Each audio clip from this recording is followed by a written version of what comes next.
Komisi 3 DPR RI terus berkomitmen melanjutkan pembahasan RUU Perampasan Aset dengan menyerap masukan dari pakar dan akademisi. Bahkan di masa reses kali ini, Komisi 3 DPR RI menggelar rapat dengar pendapat untuk memperdalam pembahasan RUU Perampasan Aset.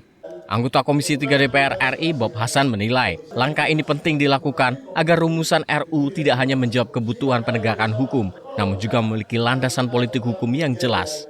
Di sisi lain, ia menegaskan tidak ada upaya mengulur waktu pengesahan RUU Perampasan Aset. Menurutnya, proses yang terjadi lebih tepat disebut sebagai tarik ulur gagasan yang merupakan bagian dari proses pembahasan untuk menyatukan berbagai pandangan mengenai arah dan substansi RUU Perampasan Aset. Terjadi tarik ulur terkait dengan gagasan. Ya.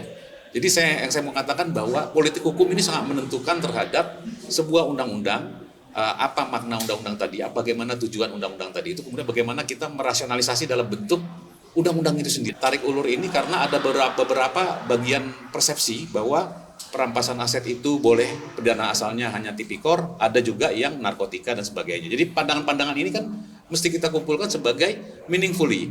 Jadi meaningful itu bermakna. Yang bermakna itu seperti apa? Inilah yang menjadi satu bahan sehingga kita memerlukan, bahkan di masa reses pun Komisi 3 selalu mengadakan RDP ini.